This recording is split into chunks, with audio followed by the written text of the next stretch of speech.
aqui no canal do YouTube. Hoje eu estou com uma presença assim, que para mim significa muito, tá? Que é a doutora Rosa Maria. A doutora Rosa Maria, já vou logo apresentando, né?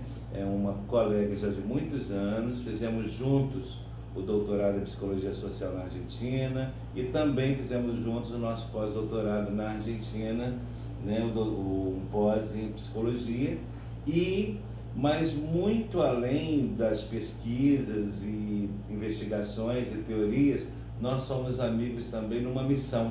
A Rosa Maria trabalhou no CTDQ-PCJ, e dando grupos, atendimentos individuais, principalmente na área de psicanálise, e ela se apaixonou, acredito, nessa área, nesse universo da recuperação da dependência química. E como ela tem um coração maternal, uma coisa gigantesca, ela foi para a via da prevenção de recaída, a preocupação, o cuidado. Então quero te agradecer por você estar aqui conosco e nesse trabalho de prevenção, né, Rosa?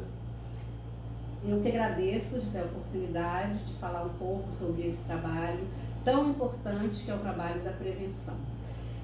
Na verdade, o nosso país ainda não se tem um foco na prevenção, porque estatisticamente não é viável, não se faz política e estatística com prevenção. Mas os países desenvolvidos trabalham dentro desse viés e é extremamente importante. O que eu aprendi no PCJ foi que sobre os comportamentos adictivos, eles vêm se formando desde a tenra idade. E aí se aprende isso na família, e isso é uma questão transgeracional, que pode ser muitas vezes debelada com terapias, com tratamento preventivo, um tratamento anterior realmente ao uso abusivo de substâncias psicoativas. Então, as crianças, os adolescentes, né? Quanto mais aparato, quanto mais instrumentos de dignidade humana, de investimento no seu psicológico, nas suas redes sociais, isso ajuda em termos preventivos também? Ah, claro, com certeza. Principalmente hoje, que nós entendemos que as crianças elas estão um pouco desamparadas, justamente por não ter tanto convívio, pandemia à parte, mas vem crescendo sem um bom convívio social, vem crescendo sem a presença efetiva dos pais e sem algum trabalho referente a isso, que debele esses comportamentos adictivos, que são minúcias do dia a dia. É a mentira, é a manipulação, é o beber por brincadeira, é usar uma maconha. E se a pessoa já tem essa predisposição, é multifatorial, a gente sabe, mas se a pessoa não tem esses recursos internos, não construiu esses recursos internos, a partir de uma boa educação, de um bom acompanhamento, de um bom enlace psicológico, sim, ela fatalmente vai trilhar um caminho de um uso abusivo e talvez... Isso que nós estamos ouvindo aqui, né? Dessa personalidade maravilhosa que é a doutora Rosa Maria, nos dá a entender que o melhor, talvez o melhor, trabalho preventivo seria a inserção de valores, trazer valores de maturidade, dignidade humana, investir na criança, investir no adolescente com tudo aquilo que tem a ver com uma moral, não uma moral engessada, não uma moral opressora e reprimida, mas uma moral que ofereça para essa criança, para esse adolescente, um trilho, um norte e um contorno no seu caminho de amadurecimento existencial. Então, você acredita que quanto mais se investe em nossas crianças e nossos adolescentes com valores de dignidade humana, com valores espirituais, valores de moral, valores afetivos, como você colocou aí também, valores também sobre saber lidar com a massa social, né? Com o diferente, né? De buscar a construção de uma identidade saudável. Isso tudo traz contornos, que esses contornos seriam protetores para evitar o uso abusivo de drogas. Já que essa oferta está aí o tempo todo, a todo momento, independente da criação das pessoas, dos tipos de pessoas. Exatamente. E principalmente porque a vida hoje, né, essa cultura do consumismo, ela faz com que as pessoas procurem na competitividade um trabalho melhor. Então as crianças fazem inglês, fazem todos os cursos que elas podem fazer, mas elas não estão tendo tempo de conviver nem com os familiares e nem de adquirir esses valores que são oriundos muitas vezes da espiritualidade, do bom convívio da família, do estilo de vida delas, de um bom convívio na escola, né? E amigos saudáveis, amigos que têm como referência esses valores de construção. Sim, doutora Rosa Maria, isso que você traz, você falou de transgeracional também, eu achei muito importante essa visão transgeracional em relação à prevenção de recaídas nas drogas, né? Então, até quando se fala em prevenção em relação aos adolescentes, às crianças hoje, a gente pensa muito em relação para evitá-los de que possam experimentar ou se experimentaram, que possam continuar no caminho das drogas. Mas o contorno, o ninho deles, né? Muitas vezes eles têm o pai, têm a mãe, têm a família, mas na realidade eles se encontram num ninho vazio, por uma carência de afeto, por uma carência dessa convivência, e convivência não no sentido de estar fisicamente debaixo do mesmo teto, mas de verdadeiramente ser um lar onde o laço afetivo seja um fluxo de união, de cumplicidade, de credibilidade, um fluxo realmente de entrega, de admirar o outro. E aí nós encontramos a figura materna e paterna.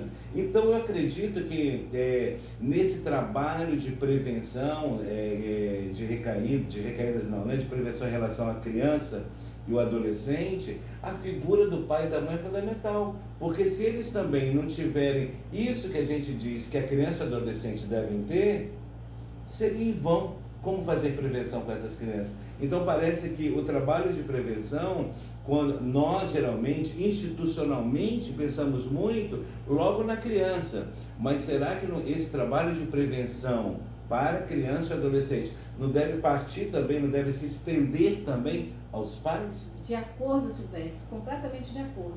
É isso mesmo.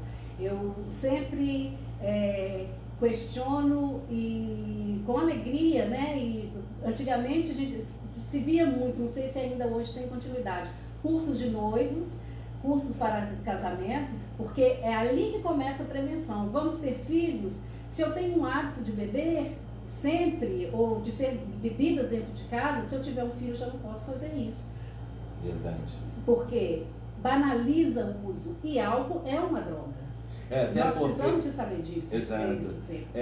Principalmente a maconha e o álcool são duas drogas, né, que sejam uma lista ou outra lista, que são banalizadas. E nessa banalização é fácil criar um argumento para justificar um uso recreativo. Sim, exatamente. Né? Seja da bebida ou da maconha.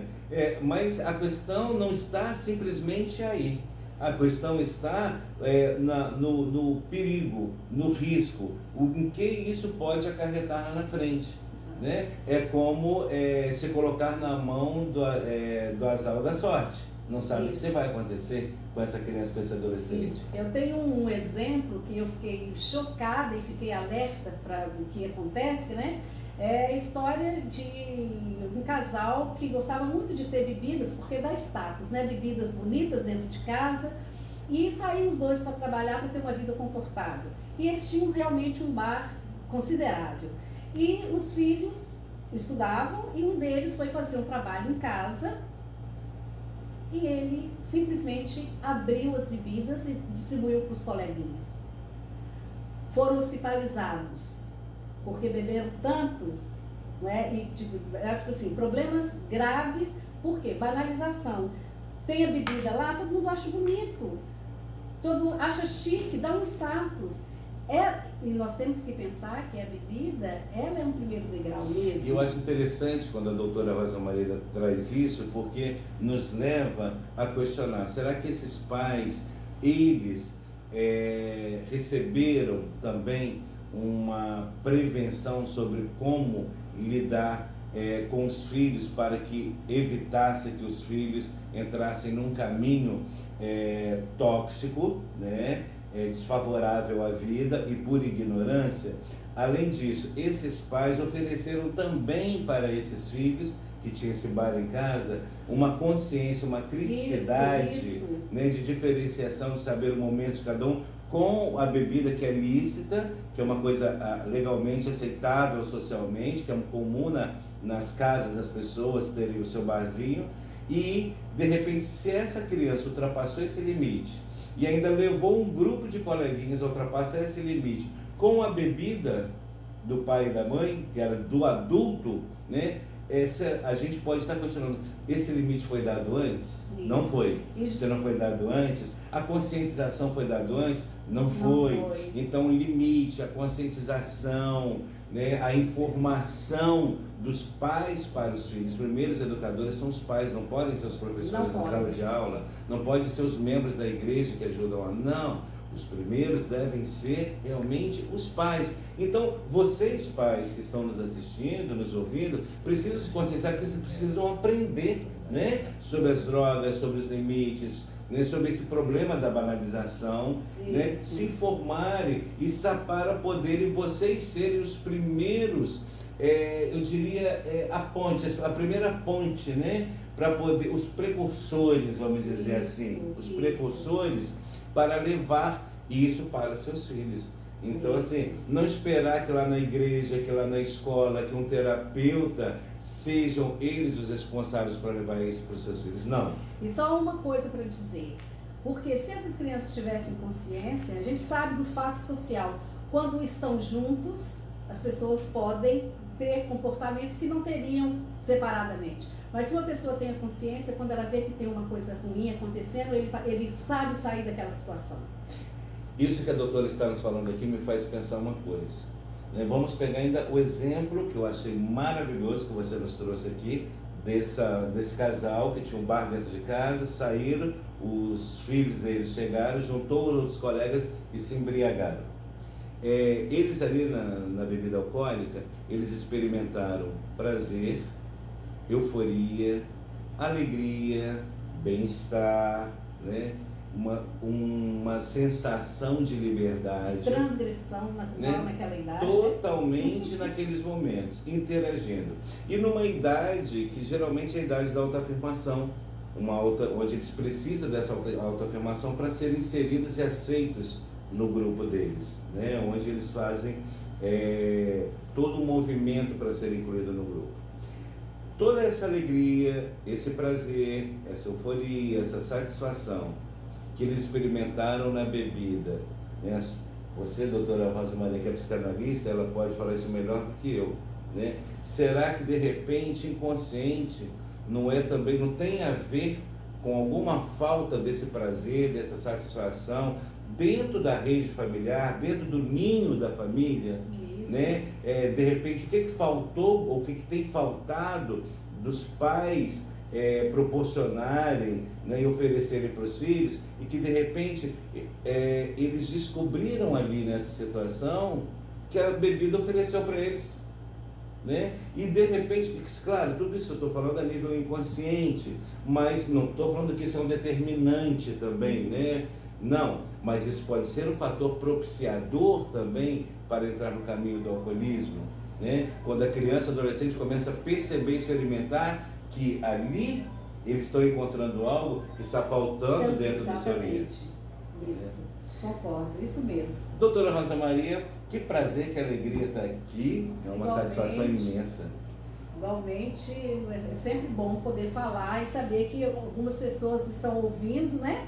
E estão mudando a forma de pensar, a forma de agir, sempre em busca da conscientização. Então, esse é o canal Silvestre Falcão, pode fazer seus comentários, suas perguntas, né? Dê o seu like, passe para os seus amigos, conhecidos, seus contatos de celular, né? Sobre o nosso canal, para que possamos também dar continuidade através do YouTube, né, doutora? A gente poder oferecer também essa prevenção aí para os jovens e os adolescentes. Isso. Os adultos também, né? E os adultos também. Até lá, no próximo vídeo. Vai.